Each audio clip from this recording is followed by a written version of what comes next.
Welcome to the Lightforge. This is ADWCTA. This is Merps. It's another week, another slow crawl to the expansion, but we're getting there. It's very, very close. It's what is it? Less than 2 weeks now, right? Well, if we assume that the release date is actually the 26th, like what everything has been pointing towards, even though Blizzard hasn't confirmed, then yeah, it's looking really good for the 26th. And as we get closer, Blizzard says more stuff and we get more cards. But the most important thing in the arena world that happened the past week is probably that Bamguin just like totally unscheduled the day before. I think we were talking about this before, right? About the MMR thing last week. Yeah, about how the conspiracy of the MMR. And Hafu was a big proponent of it, and she tweeted something, and Bamguin says, hey, let me get on your stream tomorrow, and I'll answer some questions. And he did, from a conference room with like a whole bunch of other Blizzard devs, just like cut out 10-15 minutes of his day to just kind of answer some questions and talk about the arena, which is really cool. And if you haven't seen the video, you should go watch the video. It's on Hafu's YouTube channel. You could just Google that. I think it's Hafu or is it Hafu? I'm not sure. I'm pretty sure if you were able to wake up this morning and find this podcast, you're able to find that video. So I have faith in all of our listeners out there. Okay. So we're not going to cover everything or like that Bamguin said in the video, but it was like a whole lot of, we like the arena, we think about the arena, we design a lot of stuff about the arena. And there was a really awesome exchange where Bamguin was like, yeah, in LOE, we thought so much about the arena. And Hafu was just like, but Ethero and Uldaman. And Bamguin just like muttered something and was like, yeah, that did happen too. Right. I mean, if you haven't seen it yet, Bamguin was understandably non-committal on his statements, and because look, we haven't seen half of the cards, right? And he wasn't committed about his statements about the future or the whispers of the old gods. Yeah.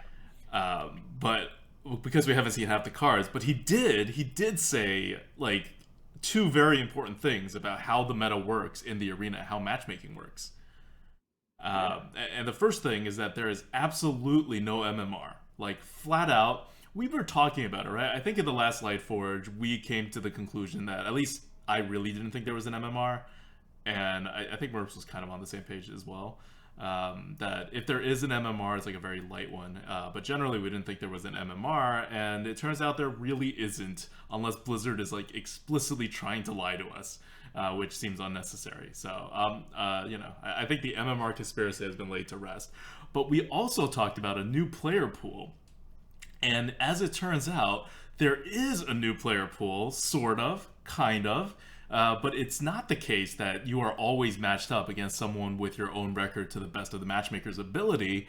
As it turns out, for your first like 2 or 3 arena runs or something, the game just pretends you start with 1 loss. Right. So you're still thrown into the mix. For example, if ADWCTA is playing, you're just starting out. ADWCTA goes his typical 0-1 to start off his arenas, and you could get matched up with him when you're at 0-0. Right? Yeah. Because it pretends that you lost the game. So it's a slight advantage. It definitely is an advantage, right? Because on average, you will face weaker players. But within that small sort of sample size range of what Bamguin says is 2 to 3 runs, you probably won't notice as big of a difference. I mean, I think if you just think about it as, oh, you get -1 wins, it doesn't seem like that big of a difference. And it probably won't be if you're like just starting out. You may get 1 extra win out of it. But if you are actually like an Infinite Arena player or a 7-win Arena player, getting counted at 1 extra loss is like, your matchups are so much easier, right? If you get 2 losses, it counts as you having 3 losses. It's not like capped at you having 2 losses. And so, however their algorithm works, it's going to match you up with much worse like players and decks. And I think it has a very large influence if you're doing that. So, it's not something that can really be abused. Like, even if you are a streamer and you're trying to like look good or whatever, like, what are you really gonna make a new account and then play all the characters to like level 10 or whatever just for 2 to 3 arena runs and then do it again? Like, that seems like a ridiculous commitment. Right. And even if you do reach some fame for it, the fame will probably be you restarting over and over again and not really your tremendous, if it is tremendous, record. Yeah. So now we totally know how the arena MMR works once and for all. Bembrode has spoken. We believe that he is, definitely not yanking our chain over here. So, yes, new player pool, sort of. Definite no MMR. So I just wanted to start out with that kind of summary of the things he's actually said. The rest of the interview has a lot of kind of just Bembrode shifting around, being like, "We care about the arena. Wait for it. There's stuff coming." And Whispers of the Old Gods. He kind of hinted that there's going to be like really powerful class cards coming. Yeah, if you're reading between the lines, that's definitely something that people picked up on. But if you guys haven't watched it yet, I definitely encourage it. It's a very short interview, and there's not much to be said. But hey, you could even read more between the lines. Who knows? Yeah. You might find something. All right, is it time to move on to cards? Oh yeah. There's this Whispers of the Old God expansion coming out too. There is. We suspect that the data dump's going to be on Thursday or Friday this coming week, so we're about to just know a whole lot more, and we're not going to speculate too much because it's just 1 week. But we'll talk about the cards that have already been released. As usual, like I do my arena meta analysis in video format, and I released part 4 of it last week to close out last week. I think it was on Friday or something. And if you haven't watched that, definitely go watch it. Unlike the Bembrode interview, it has a lot of substance and is really long. So good and bad. But if you're listening to the Lightforge, you like to listen to us talk at length about stuff. And we're gonna, I don't know, this is kind of the space for Merps to like respond and to kind of add his perspective on some of the things that I talk about. But I think we're gonna start off with Twilight Summoner. Yeah, we definitely are. And before that, I just want to say how sort of disappointing that we're kind of going away from the pattern of we reveal like a huge god and then we go through some cards, and this week there's no Yogi, there's no Yogi 2, there's no Yogi 3, man. I'm sorry. I'm kind of happy about it because I'll be honest, I know I gave them cute nicknames, but like Yogi and Yogi 2 were not, they didn't do much for me. Wow. The names or the cards? Well, both. Okay. Well, that sort of explains the name if the cards didn't do anything for you. Because the effort level there was minimal, I think, at best. I'm sorry, dude. I mean, I think the effort that I expended matched the amount of effort that Blizzard put into when it came to the arena on those cards. Shots fired. Damn. I wouldn't say it's a shot. I would do that too if I were them. It's a legendary card. They shouldn't be thinking about the arena for yeah, those. Yeah, no. That is fair. I'm still okay. I'm gonna be. So here's a preview of what's going to happen in the next 4 months. Okay, lay it on us. It's me getting more and more bitter about the fact that they did not release a new mechanic into the arena for this expansion. Wow, ADWCTA getting more bitter. Yeah. What a shock. This is just what's going to happen because I feel it already. Like I was fine 3 weeks ago, and then like I just get progressively more like, oh man, I can't believe we're not getting a new mechanic. God, it's gonna be like 4 more months until we get a new mechanic, and it's just gonna keep eating at me. Because Constructed got a new mechanic sort of with Athiuen, and they can use like forbidden cards whenever they want. The arena didn't really get a new mechanic, and I'll be more and more bitter about it as time goes on. But we'll get there. We'll cross that bridge when we get there. Let's start with Evocador do Crepúsculo.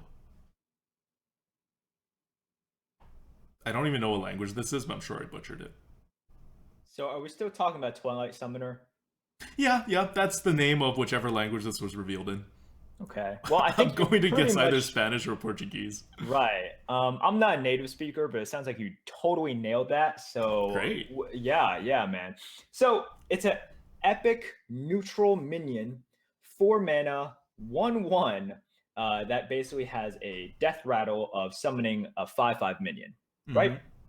So I want to talk about this because it sort of reinforces the sort of slowness and the sort of value-oriented playstyle that this expansion seems to really push and try to expand upon, right? So just breaking it down, like 4 mana, you're expecting Yeti stats, right? Like a 4/5.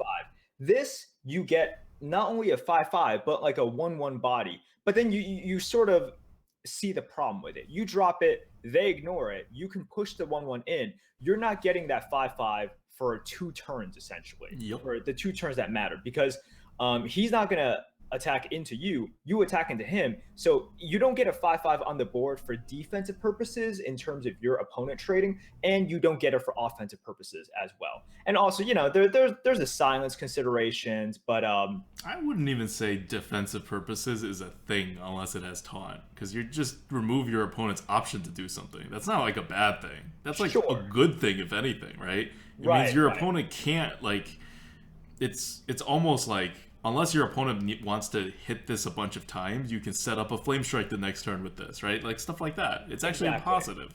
Yeah, yeah. So one of like, you know, you can make an analogy to sort of the wobbling runts effect, right? Yeah, Where yeah, you kinda like put that. it out. Wobbling runts, you can argue, is a little bit more difficult because of the fact that it has 6 health, right? Yep. Having 6 health means that it's actually pretty tough to kill, which is really Mhm. bad. This is extremely easy to kill, which is fantastic. You love the fact that it's easy to kill, and it gets out a 5/5 body, which Yeah. is very good in this meta, and I suspect it would be pretty good in next meta as well. Yeah, but like if you talk about wobbling runs, it's like super oversized. That's why it's hard to kill, right? It Like is, it should be yes. like worth 12 mana or like 11 mana or something like that. If you just go by the stats and you don't consider that part of it is in the death rattle. For this, once you consider the time delay of assuming your opponent doesn't remove it and you remove it, it's actually perfectly statted the same way a Yeti would. Like we have mathematical models that kind of underlie our tier list, and you know, we tweak our assumptions and we tweak things based on the meta. But generally speaking, this is very well valued. Like Blizzard really designed this card well, I think. It's not going to be as good as a Yeti because you lose the board Of on course. the turn that you play, Yeah. so you just lose the initiative. And I totally agree. I love the design behind it. I think the design is great. Just like when we first saw Wobbling Runs, we're just like, this card isn't that good, but what a fantastic design, Yes, right? exactly. And this is exactly what you want to see. Like, you want to see good design, no matter if the card is bad or good or somewhere in between. And especially for cards that are like somewhere in between, like these 2 cards, you're just like, oh, that's perfect. Like that's exactly what we want. Just like varied cards that can have a significant swing depending on the state of the game that you're in. So let's shift to the Shifting Shade. There we go. Bam. Nailed that one. Let's talk Good about transition. Shifting. We're talking about the Shifting Shade, which was also revealed this week. It is a Priest rare card. 4 mana for a 4/3 minion. And I think that's where people start to get triggered. Like 4 mana, 4/3 minion with a death rattle. Except this one copies a card from your opponent's deck and adds it to your hand. Wait, what's 4 mana 4/3 that'll trigger people? Oh, Piloted Shredder. Yes, yes. All right. Well, this is a totally different death rattle. Anyway, keep going. It is going. completely different. So first of all, we are seeing some corrupted hoarder power creep, aren't we? Okay, but I'm going to read the death rattle again because I think I cut you off when you were reading the death rattle text. It says, copy a card from your opponent's deck and add it to your hand. Yep. There you go. So it's like a thought steal with a body attached to it. You can think of it that way. You can think of it as a corrupted hoarder. It is a corrupted hoarder. It's a corrupted hoarder with 1 extra health. It's like power creep within its own set. They're not even waiting for like a couple of expansions in to give the Magma Rager 1 health. They're just but yeah, I mean, if we're looking at big picture here, it is within that Twilight Summoner sort of idea, right? You have a pretty good, you know, like pretty good minion, like a 4/3 on turn 4. You prefer a 4/3 rather than a 3/4, right? Yep. The stat allocation is pretty decent, and it goes to this sort of slower game, value-oriented game that Blizzard is trying to push. So, you know, we definitely see that with the Twilight Summoner. We see that with the Shifting Shade. And we'll talk about it a little bit later. But this all harkens back to what you call sort of like the, you know, the classic era, right? So I think it's... And it's also, it goes towards divergence of classes, right? It's building in this priest things about stealing your opponent's cards, and it's building it into a blatantly overpowered card. Like overstated card. So that you're forced to use your priest mechanic. Which is great. Like I love this kind of stuff, right? This is why the classes exist, so that they can be different. And Blizzard, with this expansion, every card I see, every class card I see, almost every card, we'll get to one of the Mage cards that doesn't really quite do that, but almost every card I see that's a class card, I'm like, yes, this is very flavorful for the class the way it was originally intended by Blizzard. And we had gotten kind of away from that with all the expansions that have come out. That's more like about filling gaps and holes in what each class has. And there's a danger in that, right? You converge all the classes, now you lose your uniqueness. And as someone that plays all classes evenly, I don't do it for the hell of it. I do it because I like to, play a different game each time, essentially. So this is really going to help that. And I like the design. I understand what they're doing. They're like, we'll make it overpowered, so you have to use it. And you have to use it. That makes you more priest-like, because this is something that otherwise you may not use. Yeah, definitely.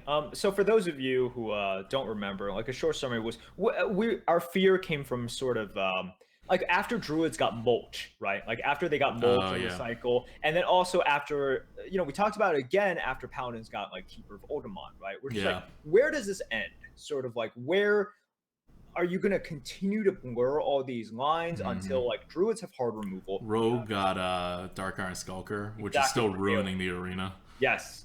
So like rogues always specialized in efficient one-on-one removal and sort of, and 1 damage every yes, one damage, AoEs, and then suddenly you got Skulker, which is a consecration with a body attached to it, and you're just like, ooh, like this is getting a little bit. It's like, why do they have AoE? Shouldn't that just be like paladins and mages and stuff like that? And what we really mean by them going sort of, it's a sort of retreat of this of this invasion. It's the dumb easy way to balance things, right? If you make all classes the same, they are all balanced. Yeah, definitely. By definition. And so whenever you try to balance classes and you try to make like all the archetype viable for each class, you end up in that kind of zone. So it's a big game design issue. Because it is like, you do want a balanced game, right? You don't want 9 totally unique heroes, of which 2 of which are playable in a competitive, sense. So the Blizzard's trying to balance it, and they've done like, I think they're hopefully getting like to a point where they're becoming very good at it, because they're all very experienced people who are balancing this stuff. So now they've kind of been applying their expertise to a more Hearthstone mindset, and this is, I like the direction, right? Because that's the danger. The danger is they over try to balance things at the expense of class divergence, like class uniqueness. And so it's just a good sign. I like this card. Shifting Shade. We'll rate it highly. Yeah. I mean, we'll rate it highly because it's good, not because I like where this card is going. And now you just let the cat out of the bag. It's like, well, now they know how we rank. All right, let's go to these mage cards. So this week we have seen 4 mage cards being introduced, and more surprisingly, we saw 2 mage class common cards. And if you play the arena, you should know that class common cards are where it's at. Those are going to have the biggest influence on a class, because that's where you really get the bonus offering rate, and that's where we will really see this class trending, right? And you can see it have monumental effects on a class. For example, Keeper of Oldemon and Paladin, or the Fierce Monkey and Obsidian Destroyer, for Imp Gang Boss back in the day. Right. Single-handedly one card single-handedly brought a class up from like one of the worst to like definite mid-class. Yeah, definitely. So very excited to see 2 class commons for a powerhouse of the arena right now, right? The Mage. So let's just jump right into it, and we should just address the elephant in the room. And you addressed this in your video as well, and this created such a huge commotion within the oh my god, it was like instant community. Like almost. Yes. Very rarely do they release a card and the entire conversation is about arena, right? Like how often does that happen? I've like actually never seen it happen with any card. Like it wasn't like that with Oldemon even. I think people like generally underrated Oldemon. I think they did. Well, I think also people are really tired of the constructed meta. It's been a long time, right? No, we haven't gone this long between expansions ever. Yeah. So I think people are just tired of it. But let's just jump right. Like everybody talked about this, and I was I recorded the video the same day that it came out, and the video was released 2 days later. And in the meantime, Ben Brode also confirmed that he was kind of on my side of this, which is okay. So I'll talk. I will say the card first, so we know what we're talking about. It is a 6 mana 5/5 with a battle cry that says summon a random 3-cost minion. If you think of 5/5s as 5 mana, and you think of 3-cost minions as 3 mana, as most people do, then you are instantly getting 8 mana's worth of stuff for 6 mana. Just like that. More realistically, what's going to happen is 5/5's not really worth 5 mana. You really get an ability after that, so it's worth like maybe 4.5 mana, and a 3-cost minion doesn't have any of its abilities, and it's worth like maybe 2.5 mana, maybe even just 2 mana. So what you're actually getting is still more than 6 mana, definitely, but it's really more like 7 mana's worth of stuff. But that's still a lot more stuff than you expect to get. Definitely. And on top of that, it splits the stuff up, which when it comes to bigger cards is really good because it escapes all the hard removals. And it's not small enough to be removed by like board clears even. So it's just kind of got the best of like all worlds going on. And we all know 5/5s are pretty much the best stat distribution if you want to like split stats. Yeah. So now that you've talked about this card, I guess I can talk about the reaction from the community. So when this card was introduced, just huge outcries. Many posts on Reddit were made saying how this card is ridiculously OP. Blizzard doesn't care about the arena. No one will. Hashtag arena mages matter. I know. No one should ever enter the arena ever again because you're just going to see mages with, at least 3, probably 7 of these in their deck, and they're just gonna, flame cannon and frostbolt you at the beginning, pump these out, and then flame strike afterwards, right? Yeah, it's Dr. Six. It basically is Dr. Six. And I talked to ADWCTA on the day that this card was released because I was like, oh my gosh, like this is insane. The reaction, I remember I asked you what you thought about this card, and you can watch ADWCTA's sort of reaction. I think we're both in agreement here that okay, bottom line, this is a very good card, right? But it's not going to break the arena, guys. It is a very good card, and I understand the frustration from a lot of people because Mage has been at the top, if not near the top of the arena meta since this game has come out. Yep. And I think people are tired of them following up Ethereal Conjurer from last patch into this. Right? I like how Ethereal Conjurer isn't even the big boogeyman because Uldamon exists. And Ethereal Conjurer is a better card than Uldamon. Uldamon just screwed up the whole meta against Paladins.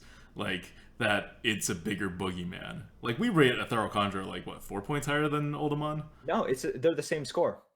Really? Yeah. Wow, way to know our rankings. Wait, really? Mm-hmm. They are the same score. No. Yes, they are.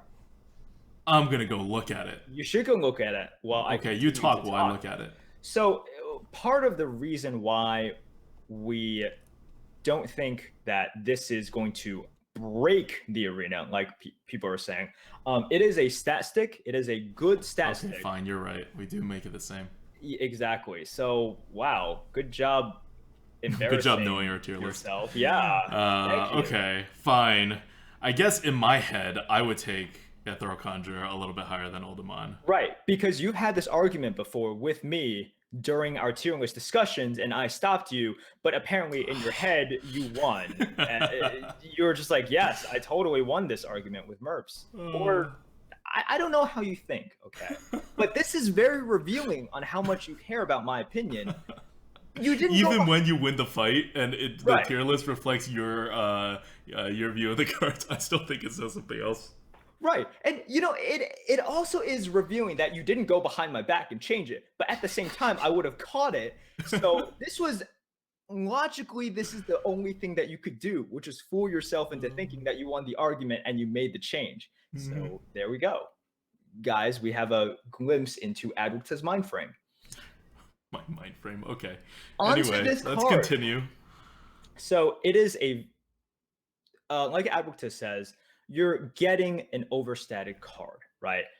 And if you compare it to another card that you see very often in the arena, Silverhand Knight, right? 1 less mana, 4/4/2/2. Is it better than a Silverhand Knight? Yes. Is it bonkers, like ridiculously better than a Silverhand Knight? No, there is the RNG factor, right? You can say a 5/5 is better than 4/4, not just +1/+1 stats, herp a derp, but also that in the meta right now, like the 5 health plus 5 attack is very important, which I Mhm. agree with.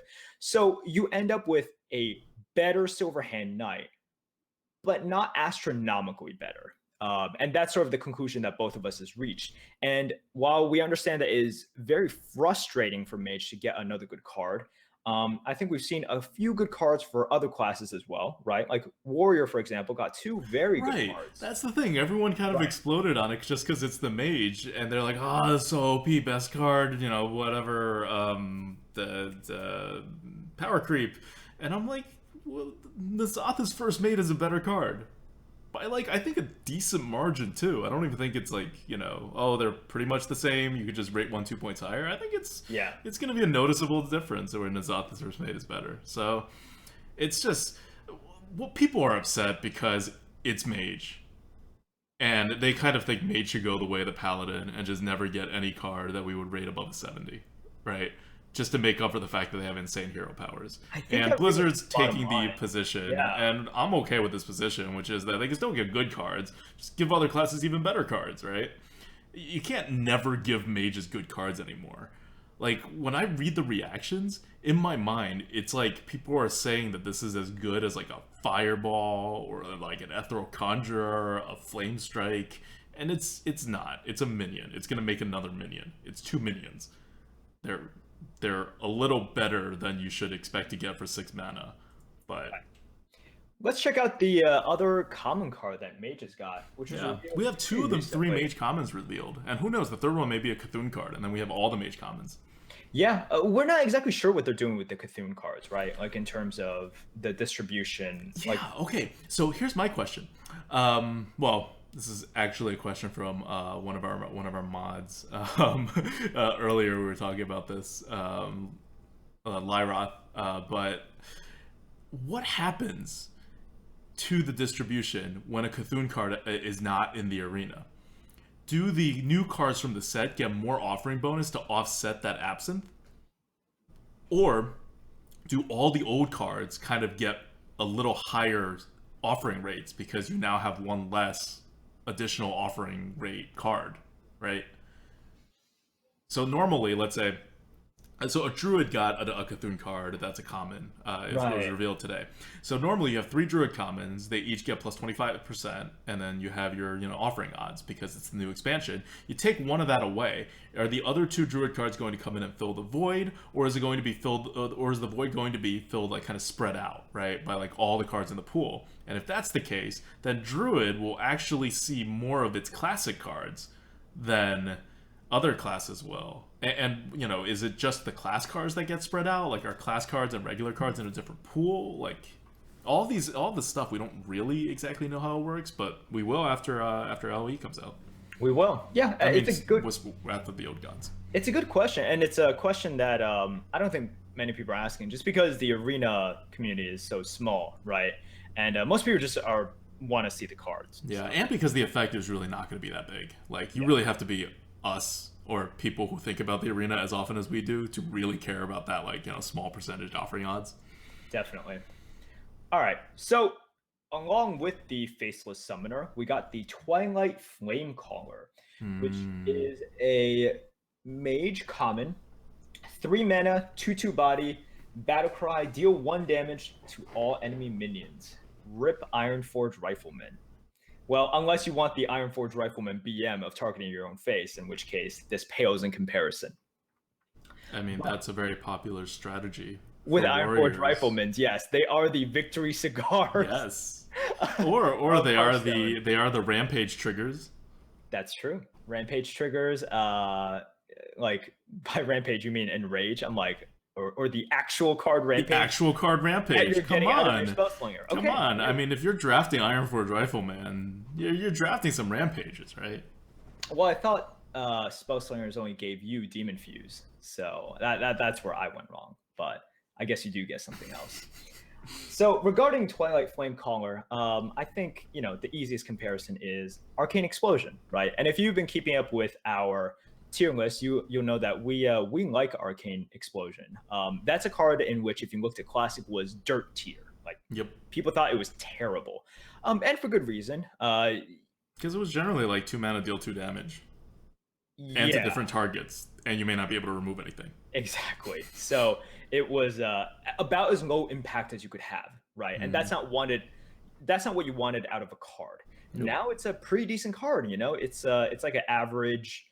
In some decks, maybe even slightly above average card.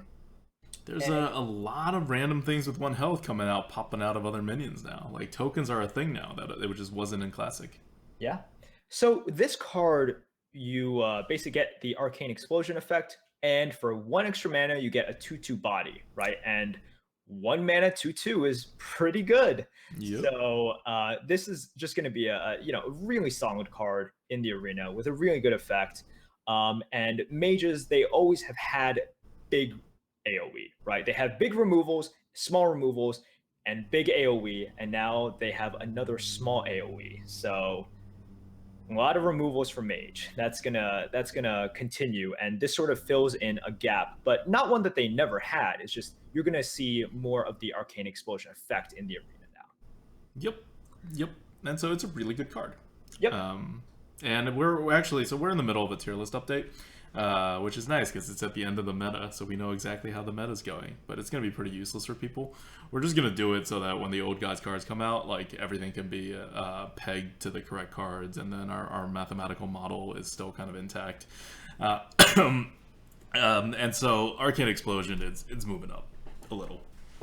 And so Twilight Flamecaller will move up too. And we'll talk more about what's moving later on in the Lightforge, because it's part of the card being bad.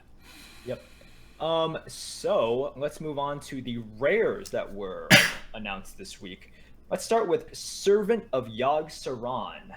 And this is a mage rare, 5 mana for a 5/4 body, and it is cast a random spell that costs 5 or less, and it targets chosen randomly. So if you've always loved, and this sounds like an infomercial now. It's like, if you love Matter Bomber, you're gonna love this card. No, you're gonna hate this card. I love Matter Bomber. I hate this card. Yeah, and I say that in jest, because with Matter Bomber, not only is it, I mean, it's controlled RNG in both ways in that you choose when to play these cards, but with Matter Bomber, you know what card is getting played in terms of, you know what effect you're getting. It is 6 damage randomly split out. With this, it is a buff their opponent with a Blessing of Kings. Yeah, it's a totally random card. It's like nowhere close to what Matter Bomber does. And on top of that, the targets are random too, right? It's like, even if you pick the non-random card, the effect is still going to be random. And you could pick a random card that has a random effect that you then target a random... Like, it's just... What are you doing? What are you doing with your life? You're having fun. That's what you're doing with your life. Man, people have weird definitions of fun. But yeah, I mean, this is a card in which the RNG effects are so strong. And look, generally, it's going to be positive, right? Like, someone did the math, someone... I think Trump actually made a spreadsheet and looking at the positives and negatives of this, and concluded that 2/3 of the time it will be net positive, right? Because a lot of cards you can't target your own minions or your own face with. Right. So and you probably want to play it, you know, like when the time when you play it, it's probably not going to be on their empty board, right? So there will be something to target probably. And so it's usually going to be more positive than negative, but yeah, I mean, the possibilities are just mind-blowingly expansive. So you're just like, I don't know, play this card, see what happens. Yep. So good job, Hearthstone. You just got more Hearthstone-y. On to the last rare card from Mage. We have Mad Frost Magician, which kind of sounds like a Yu-Gi-Oh card, even though I don't know much about Yu-Gi-Oh. Maybe it's just the fact that it's a magician. Oh, this is good. This isn't even in Portuguese. This is in, like, Korean. I'm not even going to try to read that. No, you got this, man. Try it. So I sounded pretty racist when I was speaking Portuguese. I'm not even gonna. This is not even going to. Excellent. I was I'm going to avoid this right here. How is ADWCTA gonna navigate this without offending lots of people? And there you go. You just back down. And guys, that's the lesson. Just back down. Anyways, it is a 4-mana 2/4 minion, and the text reads: after you cast a spell, freeze a random enemy. So it can freeze their face. It can also freeze a minion on the other side. So this is shades of sort of Flame Walker, but it costs 1 mana more, and the freeze effect is powerful. But in terms of the effect and in terms of the the cost of it, you'd much rather have a Flame Waker. Well, yeah, like I think this is them saying, all right, we screwed up with Flame Waker. Because Flame Waker, the effect is, 2 random damage, which is a little less than what you should get with a 1-mana card, which is Arcane Missiles, right? Yeah. And this is Freeze a Minion, which is a little less than we should get with a 1-mana card, which is Ice Lance, which just freezes a minion, but it's more used for its secondary effect, which is if the minion's already frozen, you deal a ton of damage to it. And this card just is kind of, so it's like essentially the same effect, and it just costs 1 mana more. So it's Blizzard wanting to make a card like this, and then being like, well, if we gave it a 3 mana and gave it to Freeze Mages, all hell breaks loose. So it's going to be 4 mana. And you can see the constructed implications with this, right? Freeze effect is powerful. You can definitely delay with this as well. In the arena, you're just not going to have enough spells, and when you do have the spells, the stat points in terms of like the damage that the Flame Waker gives you, it's usually going to be a more powerful effect. Although, who knows? You could just draft a Mage deck that is like delay, Flame Strike, win. So that's always possible. And once again, we sort of have a card that is not just repeating old abilities, right? It is still a new ability. It's using sort of the same trigger. Old themes. Yeah, I mean, it's using the same triggers that we have seen with Mage. It's like every time you cast a spell, X happens. Whether it's +1 attack with Mana Worm, Flame Wakers, random ping damage.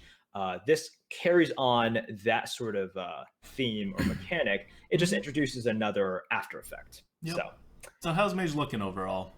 Pretty good, man. Pretty good? Not Still bad. going to be on top, probably, most likely. Well, because Paladin is not looking so hot with Stand Against Darkness, I think. No, it's not looking that great. So Paladin so far hasn't revealed much. Rogue, we just don't know yet. We don't know anything about Rogue. We don't really know much about Rogue. So Rogue still has a chance. And other than that, we have to see. I mean, I think this is prime opportunity for Warrior to break through. There you go. We got N'Zoth's First Mate. If you get some other really amazing cards that are common. Well, I mean, we already have one of the ones, which is the 3-mana 3/3 that deals 1 damage to everything, which is pretty good still. You get one more N'Zoth's First Maiden Warrior, and I don't know. I think a Paladin may fall out of the top 3 and be replaced by Warrior. Well, these are my dreams. We shall see. But yeah, Mage is definitely looking really strong, which will annoy quite a few people. But that's fine. I've never minded Mage being strong. I don't know. Paladin being strong is a very different story than Mages being strong. Because with Mage, it does take a good amount of skill to play Mage. It's not, like if Priest was strong, the game is totally broken. So Priest can never be strong. It can at most be a mid-tier class. Or it needs like a whole new mechanic or something that they're focusing on. And Paladin's like half a Priest, so Mage is not like that though. I don't know. I'm okay with Mage being strong, and Mage is. You're right. Mage is looking strong. We don't know what's happening with Rogue, but at least compared to what we've seen of Paladin, I think Mage is gonna just open up its distance. Where I think it's already a step above Paladin. It's gonna be 2 steps above Paladin after this. Yep. Oh right. So are we moving on to question from the goat? Question from the goat. All right. Question from the goat this week. We're going to talk something a little bit different than Hearthstone, all right? As you guys know, ADWCTA I don't know and if I can do that. Well, you're no choice unless you run away right now, but that's not a choice. As you know, ADWCTA and I, we do like to try hard games very much, right? So ADWCTA, I'm just going to ask you, what are other games that you individually... Okay, so not the games that we have played. Well, we could talk about that too, and we can make this like a multi-part question from the GOAT because this question is pretty serious. Okay. Since you seem to want to talk about let's talk about what. the question officially is, what are other games that we have try-harded? So let's go. Okay, so I mean, me and Merps are basically, and this is how stupid this was. I mean, we played other games before, but we really got hooked on Diablo 2 in like middle school, and then Diablo 2's expansion came out. What does LD stand for again? Lord of Destruction. Oh, Oh, okay. gosh. I don't know anymore. It's been a while since I played D2. But Ugh, anyway, you're embarrassing us, man. LD came out. I kind of played it for 2 months, and I was like, I'm gonna have a life in high school, and I'm going to go to college. And then I just stopped playing that game. And then WoW came out, and I didn't play that either for the same reason. But Merps was like, I'm going to screw up all my grades, and I'm not going to have a life. And so he continued to play LD. But sometime in college, I think it's that we started playing like just what it's not even on the server, right? We just like LAN. It's not even LAN. Yeah. We played LAN / Players 8 hardcore, which simulated having 8 players in the game, which bumped up the difficulty. We played hardcore, and you implemented rules to make it even harder. Oh yeah, I handicapped us. On the ladder, you could get ladder rune words, and I was saying, look, we should implement those as well. Because it's all about making the game harder. Exactly, because ladder rune words some of them were really good, and you said no, that's not going to happen, and you refused to. You can tell we have very strong feelings about this still. We haven't played Diablo 2 since we argued about in 10 years almost. No, it hasn't been that long, because we played Diablo 2 up until a few months before Diablo 3 came out.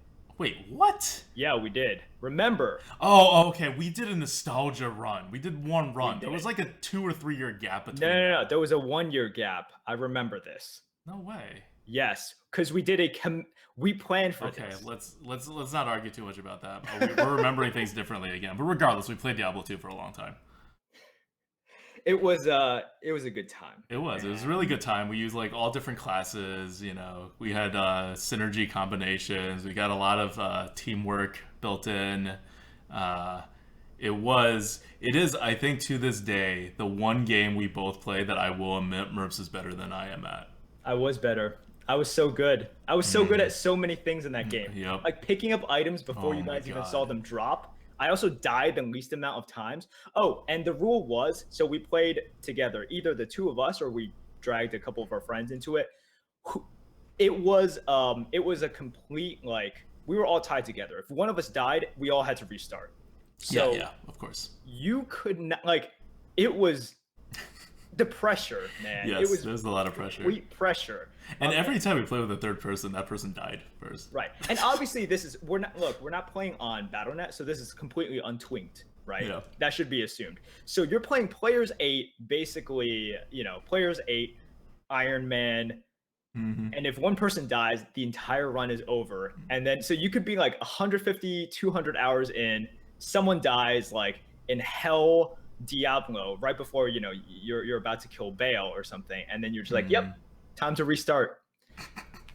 Those were the days. Those were the days. All right. So that's a game we all played. I think this question from the GOAT can really go on for like an hour. So I'm going to cut it off there and not go into the game we played after Diablo 2. That's for next time. That's a way longer and more intense story than what we just told. But individually, I also I played Civ 5 very seriously. I wrote guides for it. And by very seriously, I mean I played against the computer very seriously on deity mode. And I found ways to use, like, this is what I like to do, right? I like to use all parts of a game. So I play all classes evenly in Hearthstone. In Civ, I try to use all the Civs, even like the really crappy ones. I try to use all the different ways that you can win. So I'm the random person on deity starting with the piety tree, which no one starts because I don't even think it should have been a starting tree. It was like so bad. And I'm like crafting ways in which you can do that and still beat the game on deity, like at a very high percentage. Just trying to like deity? screw with the game. Isn't it deity? Is it deity? I don't know. The god? I don't know. Yeah, that word. Okay, great. Now that you've said it 10 times. but it's piety. It's deity, but piety. Yes. Man, English is such a weird language. We should all learn Portuguese. We should. All right. I think that concludes the question from the goat. What do you think? Yeah. What about Well, you? Give me a game. oh my gosh, one that What I've did you tried play like harded. super tryharded? If any of you guys know this, then you guys are just as much of a loser as I am. I try harded this MMO called Flife. Okay, Oh my god, I remember this. this was I remember completely this. I played random. this for like 2 hours because you were trying to get me into it, and I was like, "What am I doing?" I try harded this MMO called Flife. I was on the Kern server with my friend Larry, and we took over that server in a span of, I think it was like 7, 8 months. I had the most gold on that server. I didn't play the game. I never reached max level. I only played the economy, and Shades of D3. I know it was terrible. Like all I cared about was we made spreadsheets and we played the market and we manipulated the market enough so that we made billions in the game. And thinking back on it, I was like, maybe I should have just played the stock market with that amount of dedication, because at the end I had nothing to show for it except billions and billions of, the currency in Life flight. money. And then I just kind of quit and gave it to like people I like joined a clan with, and they were very happy. I was like, wow, that was a good use of like 8 months of my life. So there you go. That was it for me. All right. Okay. Let's. Question from the Goat is brought to you by patreon.com/grinninggoat. We're sponsored entirely by our patrons, so thanks for feeding the goat, guys. Um, we're gonna talk about deep fried meta and the classical curve. We're kind of running short on time. Let's do that like maybe next week. Well, we're gonna have a whole card dump next week either. We'll just push this back. Um, we'll just not do this. We're not going to talk about it, but generally, I kind of talk about it a little in the video in part 4. It was one of the themes. We were going to go into like a lot deeper in terms of how to deal with it when it inevitably comes up 2 weeks from now when the new expansion hits. The classic curve being the curve in which 5/2 drops is fine, 2/4/4 is a great opener, and you should really expect to knock curve out in a third of your games almost. Like 2/3/4 on more than 2/3 of your games is lucky. Yep. And if you're a player that's been playing in the last like year and not before that, you have no idea. Like, you have no idea what it's like, and I think we're headed back there. So it was gonna be like a little primer on how to deal with that stuff. But generally speaking, I think you'll start to get a hang of it. The idea is, if you don't have the board, you don't auto lose. Like, it's bad, but you don't auto lose, and good players will find ways to like play certain minions in certain way, and kind of like your opponent has dropped a minion, it gives you the ability to respond with another minion that if they can't remove through initiative, which will be fewer in the new expansion, as the case in every expansion, then your minion eats their minion and you get some extra damage still left on the board. And so within like 2, 3, 4 turns, even if you miss a drop, you're back ahead on the board. Yep. And you've gained like at least 1 card advantage, hopefully like 2 cards worth of advantage. Yeah. That's a pretty good summary of your sort of your theory of where this is going to go. Yeah. So, all right. And so that's like one of the ways you play. Obviously, you don't try to play that way unless you draft a deck for it, but you'll be forced to, is the difference. Like, you could play that way right now, and it's like fine if you have the deck for it. But we're all going to be playing that way when the new meta comes out on a decent percentage of our games. Alrighty. So, should we move on to the card good bad for this week? Card good bad for this week. What are we up to? This week's card good bad is very relevant to our upcoming tier list update, right? Ooh. So ADWCTA and I have been working hard to sort of revisit old cards as well as evaluating the new cards. And just today, actually, we were talking about these 2 cards, Cold Blood and Blessing of Might. And ADWCTA, how much do you want to reveal about our internal workings of these cards? Oh, I mean, Blessing of Might is at 80 in the next tier list update. It's just what's gonna happen. So after that pause, I hope you have realized that it is not going to be an 80. Sorry, I meant 90. I didn't mean to undersell the card. He meant 90,000. So guys, Blessing of Might and Cold Blood are going to be increasing in the next update, and I will just let you use your imagination as to how much it is increasing. But one good way to think of it, and part of the reason why we're increasing by so much, is if you look at the damage slash attack ratio to mana cost, these are very effective, right? If you look at something like Holy Smite, or if you look at something like Arcane Shot, that's sort of the 1 mana for 2 damage. Or if you look at like Dark Bomb, Frostbolt, it's 2 mana for 3 damage. Now, I know it's not exactly the same, but if you are looking in terms of attack slash damage to the mana ratio, these are very effectively They're like costed. insane. They're insane because each mana This is like Moonfire value here, right? Because this is basically like a 1 to 2 mana discount in relation to the 1 mana that it costs. So you're looking at like at least a 100% discount, which is ridiculous. Yep. And a lot of times, because of the fact that you sort of, you know, you're going to want a board anyways, right? Like the counter is always, well, if you don't have a board, you don't have anything above. Well, if you don't have a board, a lot of things are limited anyways. Right, like your percent chance of winning without a board is still very low. So if you're thinking about it as like half the time I have the board, half the time I don't have the board, this card is dead half the time. Well, fine, but the half the time you don't have the board, you're losing 80% of the time anyway. So really, how much is this card, no matter what card it is, of around, you know, whatever value it is, how much is it going to help? Is a Yeti going to help? Like, so if you do have the board, on the other hand, if this card can make your 65% win rate into a 90% win rate with this card, well, that's a pretty big jump. Yeah.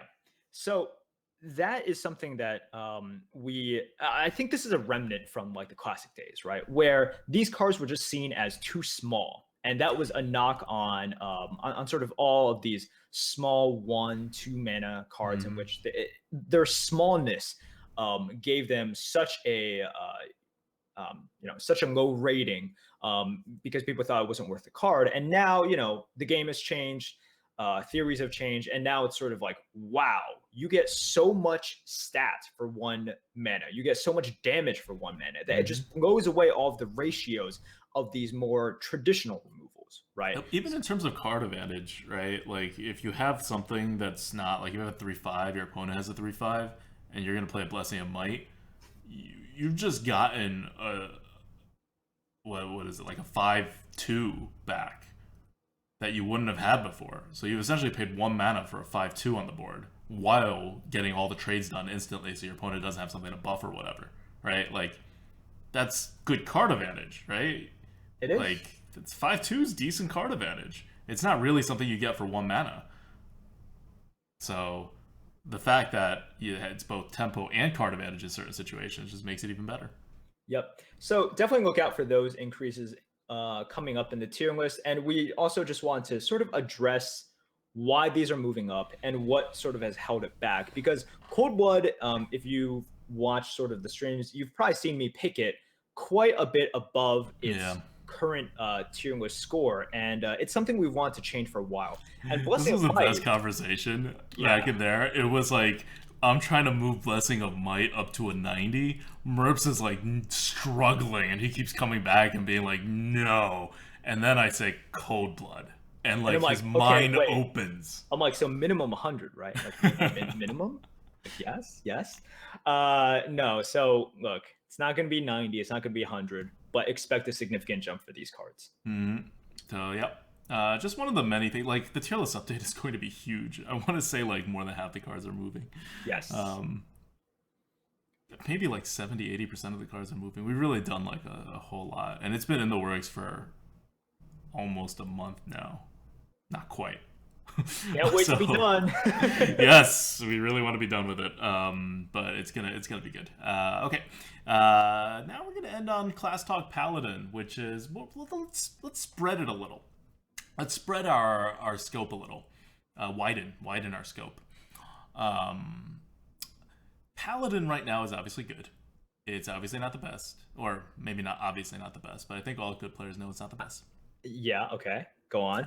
and we all know how it wins, right? It gets on the board eventually with something sticky or just something that you can't remove, whether by getting a lot of minions on the board or getting random divine shields and things that it takes you double hits, or by playing a weapon that double removes your minion. And then once it gets on the board, it buffs itself, it keeps generating 1/1 so it's never off the board, and you just lose.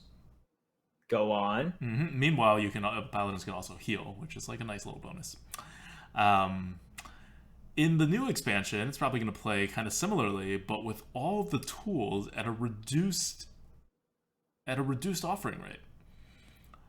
So how is that going to affect? Like, let's just assume that the paladin doesn't get any good cards. It doesn't get any card that we were rated above a 60. Okay. All right. Because I think it's kind of looking in that direction. And even in constructed, it's not like Blizzard's dying to make good paladin cards. Right. So what happens? What happens to the paladin if you just take away the Oldemon offering bonus and then you dilute all of their other cards further by about 100 cards?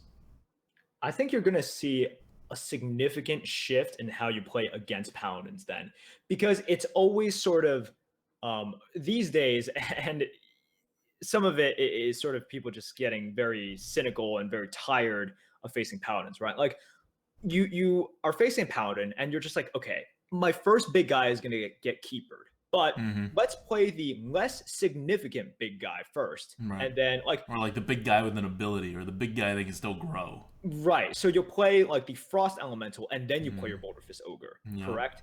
But then you're just like, he's probably gonna have a keeper anyways, and he has that keeper anyways.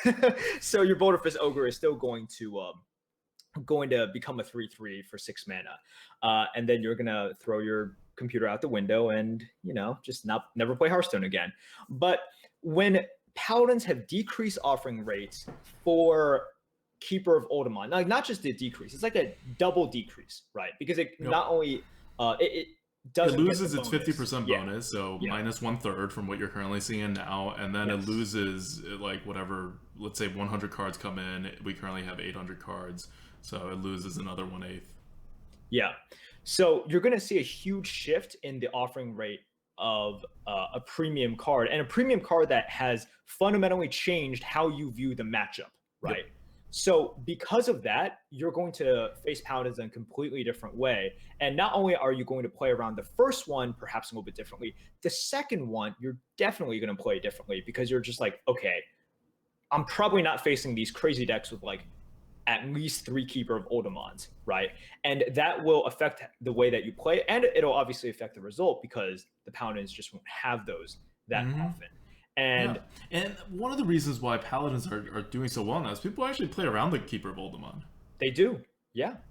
But you can't afford to play around the Keeper of Oldemon, because the more you anti-tempo, the more the paladin snowballs.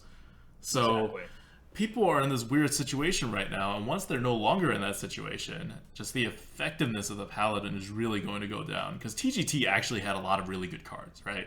And those are all gone. Oldemon is a really, really good card, but more than that, it changed the way the meta works towards the Pally. It doesn't quite make up for all the good cards that Paladin lost in TGT in terms of its own power, but its wider effect has kept the Paladin in the game. Now that's leaving too, and it's all going to be replaced by mediocrity. I don't know. I see a pretty big fall for the Paladin. Now keep in mind, the Paladin's never been a bad class ever in the meta, like even before it had muster for battles and all that. And it was always decent, right? It was just never. It was always good. It was always like number 3, number 4. Like it was always good. I remember back in Classic though, it was mid tier. It wasn't even. Yeah, it was like 4, maybe 5, depending on where you put Druid. You put Druid 5 or you put Druid 4. You put the Paladin in the other spot. Yep, I remember. Shaman, Rogue, Mage are always above it. Mage is always number 1. Yep. Unless you were a hipster and you went with Rogue. Days when Shaman was arguably better than number the Paladin. 2. Yeah. Well, not arguably. Shaman was definitely better than the Paladin. I think it would be a weird argument to make to say Paladin in Classic was better than Shaman. I know. It's because Shaman just had such overpowered cards like Fire Ellie and Hex, and you'd get like 5 of those every draft. You would. You'd get 4 Fire Ellies, 3 Hexes, and you just say GG. That was it. Yep. Yeah. Oh, those days. But those days are gone. But like that's what I mean by an overpowered card, right? Like, and that's what like this whatever mage summoning, shifting. What do you call that guy? That would be Faceless summoner. Summoner, yes. Yeah, that's what the faceless summoner is not. It's not at that level of goodness where you just get a bunch of these and you win the game. Yep. Yeah, I mean, I think that's a really good compare. Now, obviously, look, Fire Emily is very high, right? Like, what is Fire Emily on our tier list? Is it a 90, 92? It's definitely more than a 90. It's like a 96. It might be a 96, but this also speaks to why, like, people who thought it was going to break the arena, right, and said, oh, it's like a 100 rated card. There is no way it is better than Fire Emily, and like, yeah. It's all relative, right? Like, I don't want you guys to think that we're gonna rate it at like a 60. It is a very good card. Like, Faceless Summoner is a very good card, but once again, like, we have very good cards in the arena still, and this does not come close to the fire element. At least for the common class cards, like, Blizzard's been very cautious about releasing really good ones. They like, really in terms of the ones that like break the boundaries, it was like Gang Boss, and that's because Warlock was not a good class. It was like Livezuka, and that's because Hunter was not a good class. Even like Valens didn't really break the boundary because Priest always had good class cards. They just had a more fundamental problem in the arena. And same with Warrior, right? Nothing was really going to beat Fiery War Axe or Arathi, even with the Monkey and the Obsidian. But that's because, again, Warrior has a very fundamental problem in the arena. Yeah, and they never beat the top tiers for Mage. They never beat the top tiers for Paladin. They never beat the top tiers for Shaman. They never did it for Rogue. You know, your Eviscerates, your Backstabs. They're still the core cards. So in terms of game design, I think Blizzard did that really well, where they gave each class some very overpowered cards, and it kind of defines the class, and they just don't really push beyond that. Yep. So that's where we're at. Looking forward to the future of Paladins and the future of all of the arena classes. Just give us the expansion already, Blizzard. Yeah, seriously. We've waited long enough. Seriously. Okay, this is us being frustrated at Blizzard and this ridiculously long release time period. And at the same time, being really thankful because this gives us extra time to actually get this tier list updated and do all the other stuff. Okay, that's it from us. We will be doing a Paladin run right after this. See you guys next week when hopefully we will be... God, how are we going to handle next week? We won't. Okay, well, the next Lightforge, I think we can confidently say is going to be at least an hour and a half, probably 2 hours. It'll probably be our longest Lightforge yet. Maybe. We'll see. And we'll actually talk about all sorts of stuff then. But over once the card dump happens, the first thing I'm going to do is I'm going to do card reviews and meta reviews for every class and then for the general meta, and that's going to start coming out like rapid fire as soon as it finishes getting edited. So the YouTube channel is going to be going crazy, and we're going to just put them up as soon as we get it rendered. So I want to say every 8 hours or something there'll be a new video up, just so we can release everything by the time the expansion comes out, and that'll be really cool. If you like hearing us talk about stuff. Okay, and of course Lightforge is still going to be on next week with Merps chiming in with his excellent analysis. Alright, that's it from us for this week's Lightforge. See you next week. This is ADWCTA. This is Merps. Take care, guys.